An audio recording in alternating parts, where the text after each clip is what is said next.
La vida secreta del cerebro. ¿Cómo se construyen las emociones? Por Lisa Feldman Barrett. Capítulo 11. Emoción y derecho. En todas las sociedades hay una serie de reglas que se deben cumplir. Hoy no se deben cumplir a cabalidad, sino por un hecho de respeto. Por ejemplo, en Estados Unidos es adecuado sentir pena cuando alguien se muere. ¿m? Y no se debe reír cuando se está introduciendo cuando se está introduciendo dentro de la sepultura. En una fiesta es normal sorprenderse y sentirse sorprendido y alegre en el momento. Pero si se sabe que la fiesta va a estar mala o no va a ser una fiesta así adecuada para nosotros, se finge la sorpresa. ¿Mm? Hay sorpresas o hay emociones de sorpresas que no siempre son catalogadas éticamente correctas. Por ejemplo, en Filipinas, la tribu Ilong siente emoción al momento de que capitan a un enemigo. ¿Por qué? Porque están celebrando un trabajo bien elaborado. En Estados Unidos pasa algo curioso. Muchas veces se dictamina una sentencia solo por lo que eh, representa la cara del sujeto o la sujeta que se está juzgando. Es decir, alguien pudo asesinar 50 personas, pero si ese alguien muestra una cara de arrepentimiento, su sentencia puede ser menor a la que debería tener. En otros casos hay personas que no expresan sentimientos, no expresan en su rostro expresión de dolor o algo, y aunque son inocentes, se juzgan con la ley más fuerte que tiene Estados Unidos, por ejemplo. En Estados Unidos hay que tener en cuenta cómo funciona la ley. Tiene diferentes formas de funcionamiento ya que funciona por estados, valga la redundancia. Por ejemplo, si un contador roba nuestros ahorros o un banquero vende una mala hipoteca, se considera inaceptable matarlo. Pero si matan a un cónyuge o a un esposo o una esposa en un arrebato de ira por algún engaño de un amante secreto, la ley podrá tener más de donde agarrar. Y más que todo, si somos hombres. ¿Y esto a qué se debe? A que lamentablemente la ley allá funciona bajo ciertos criterios distintos a la ley colombiana. Es decir, en Estados Unidos una mujer puede matar a su esposo y puede decir que fue un ataque de ira. Y al decir que es un ataque de ira, los jueces pueden dictaminar una sentencia baja al decir que la mujer tuvo un arrebato de problemas emocionales, mentales, lo cual le impide, o lo cual la ley dice que no se le debe juzgar de la manera más severa. Durante siglos la visión clásica de las emociones ha conformado diferentes leyes en Estados Unidos y ha sido impregnada con una idea esencialista de la naturaleza humana. Un ejemplo, los jueces tratan de prescindir las emociones y procuran dictaminar basándose en la razón, cosa que presupone que la emoción y la razón son entidades diferentes. Cuando algún violento alega que se ha dejado dominar por la ira, que es lo que yo estaba diciendo ahorita, es como si una olla a presión explotara de tanto aire que está conteniendo. Al no haber claridad en ello, los jurados buscan que el culpable tenga remordimiento para así decir, hey, se equivocaron y fue un arrebato de ira, entonces no lo juzguemos con la ley más fuerte, sino por el contrario, hay que darle una ley, pero no la más fuerte, no la más severa. Ahora bien, recordemos que la ley es un contrato social que existe en todo el mundo social, donde caben varias preguntas entre estas. ¿Somos nosotros responsables de nuestros actos? Sí, puesto que nosotros somos los que determinamos nuestras decisiones y decidimos qué hacer o qué no hacer. Y ahora cabe la siguiente pregunta. ¿Hay agentes externos que sean responsables de los actos que nosotros hacemos? Y no, porque cada individuo goza de algo que se llama el libre albedrío. Y ahora en Estados Unidos pasa algo más y es cómo se determina que una cómo se determina lo que siente un acusado. Y es acá donde los jueces han pasado por un escenario de formación académica donde de acuerdo al rostro, de acuerdo a lo que dictamine su mirada, sus movimientos, definen ellos si este es culpable o no es culpable. Pero es muy errado definir la ley o definir un castigo a alguien cuando se determina por este estado de ánimo, de emociones y demás. Pasa, por ejemplo, en un examen. Si estás en un examen, pueda que te gane el cerebro, la emoción del momento, te bloquee y no lo puedas responder. Es por ello que es importante trabajar en las emociones al momento de tomar decisiones o al momento de ingresar a algún escenario donde puede ser un escenario de nerviosismo o un escenario de tensión.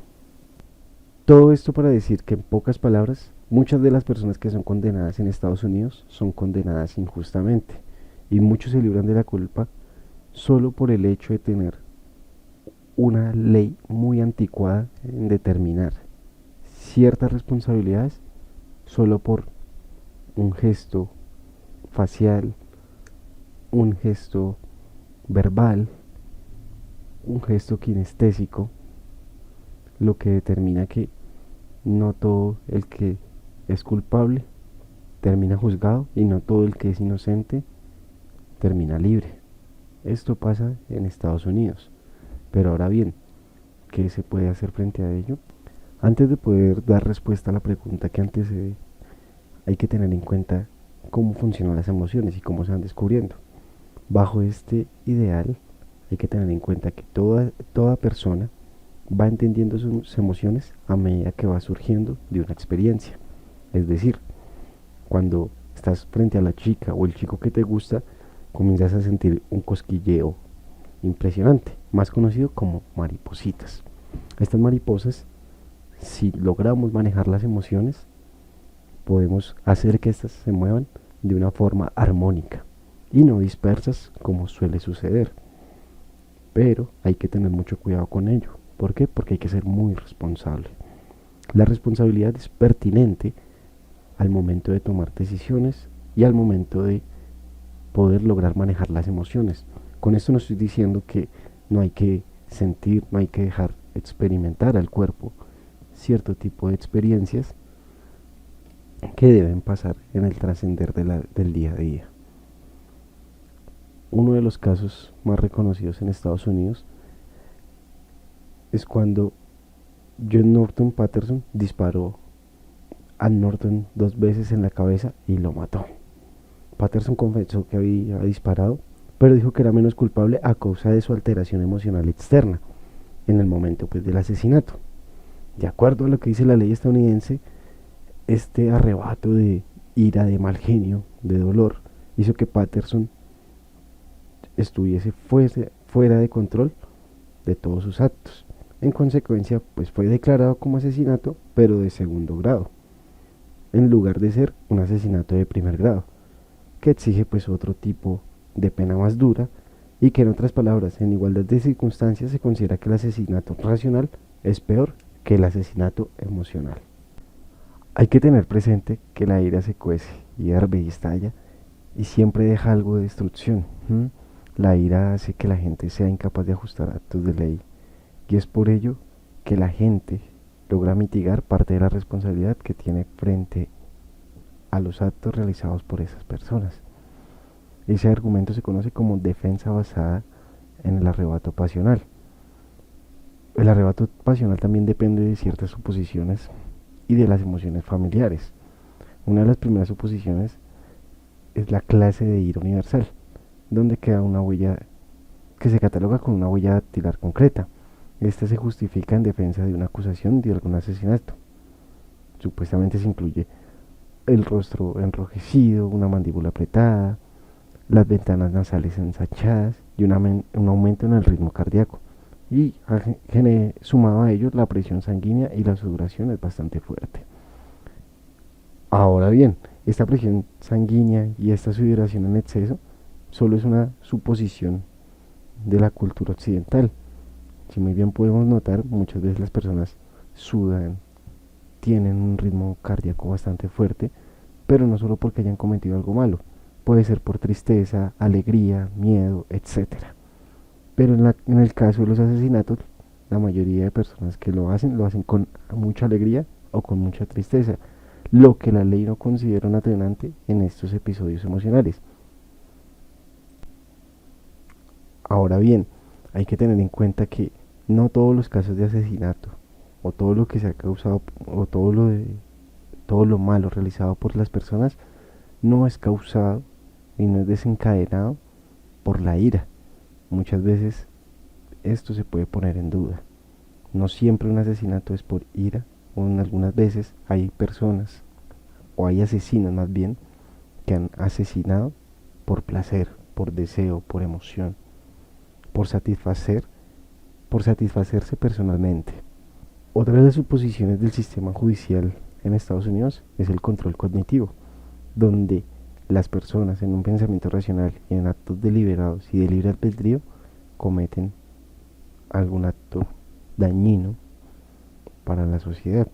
Eso se conoce en el término legal como actus reus. Y este también debe ser deliberado. ¿Por qué? Porque ha hecho daño por voluntad propia y con una mentalidad culpable, más conocido como mens rea. En cambio, pues en el tipo de emociones se consideran reacciones rápidas que se desencadenan automáticamente generando angustia, que se conoce más como bestia interior. La mente humana logra abarcar un gran campo de batalla para la razón y la emoción.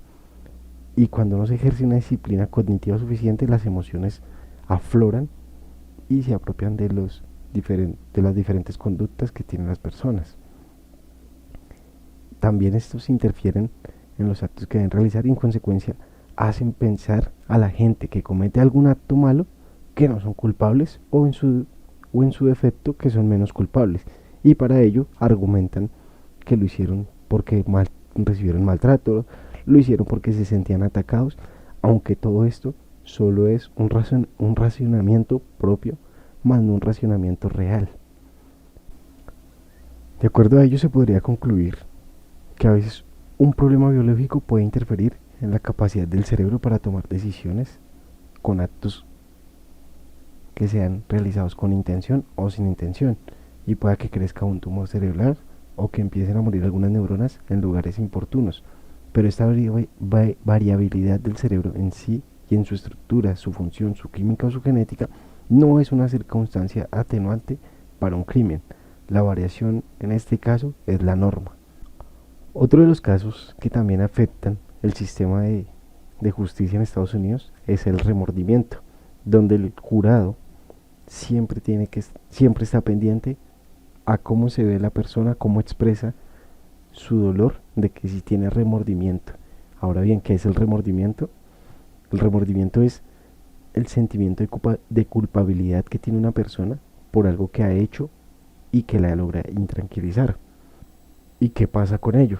Cuando el jurado tiene que tomar o deliberar una posición frente al juez, el jurado nunca no se basa únicamente en las pruebas, sino también su cerebro actúa en la manera de la reacción de la persona que está siendo acusada, el demandante, los testigos y hasta el mismo juez y los abogados. Cada prueba y cada opción que tiene el jurado para dar un veredicto lo convierte en un espacio de jurado imparcial, pero este jurado también puede ser manipulable por el simple hecho de la expresión facial que tiene el culpable. Y es acá donde el remordimiento del acusado puede generar que sea culpable o salga sin culpa alguna. Es por ello que el remordimiento es una categoría emocional compuesta de muchos casos diversos, cada uno construido para una situación concreta. No es lo mismo sentirse mal por haber terminado una relación que sentirse mal por haber perdido una evaluación, o sentirse mal por tratar mal a alguien que se quiere mucho. Ahora bien, la construcción del remordimiento en un acusado depende del qué concepto de remordimiento tenga él y que crea a partir de las experiencias. Hay que tener en cuenta que todas las emociones que tiene el ser humano Es el conjunto de acciones químicas que pasan internamente dentro de las neuronas. Y esto ha generado que cada persona, cada sujeto demuestre el remordimiento de manera distinta. Y eso sucede de acuerdo a la experiencia. Ahora bien, otro de los casos que se denotan en la justicia estadounidense es porque se puede demandar a alguien que haya roto una pierna y no a alguien que haya roto el corazón. Y esto pasa porque la ley considera que el daño emocional es menos grave que el físico y que merece menos castigo. Pero esto es ilógico o irónico, porque la ley protege la integridad del cuerpo anatómico, pero no la integridad de la mente. Aunque el cuerpo no es más que un recipiente del órgano y nos hace ser quienes somos, nuestro cerebro genera pues todo lo emocional. El daño emocional no se considera real a menos que haya acompañado de un daño físico. Mente y cuerpo están separados. Y eso es citando pues a René Descartes. Ahora bien, se ha explicado de muchas maneras que la mente, el daño emocional y el daño físico se pueden equiparar. ¿De qué manera? Cuando uno le parten un brazo, el dolor es intenso. Pero cuando uno está lastimado por la muerte de un ser querido, por el alejamiento de la persona que más quería, o por alguna tristeza, alguna frustración, el daño puede generar problemas psicológicos, puede generar problemas emocionales, llegar hasta el punto de la depresión y que a futuro esto conlleve a extremos como lo puede ser el suicidio.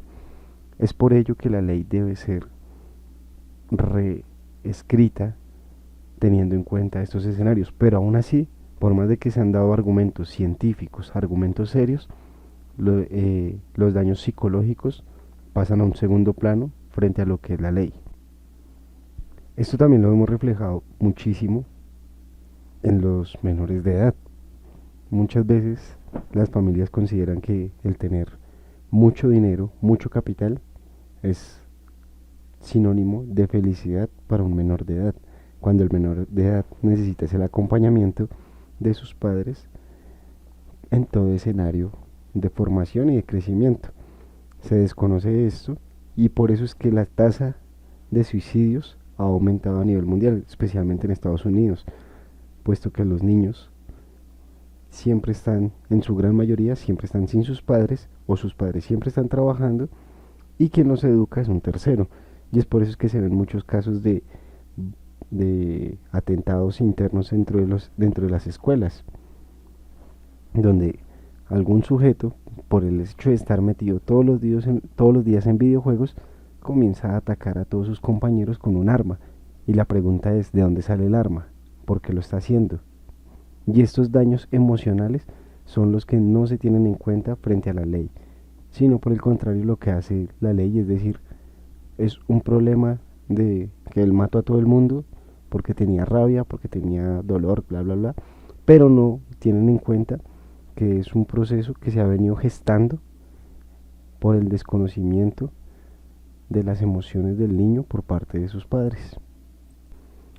Finalmente, la autora demuestra cómo la emoción es una ciencia y que es una práctica linterna para iluminar algunos de los supuestos sostenidos desde hace mucho tiempo en el campo del derecho sobre la naturaleza humana.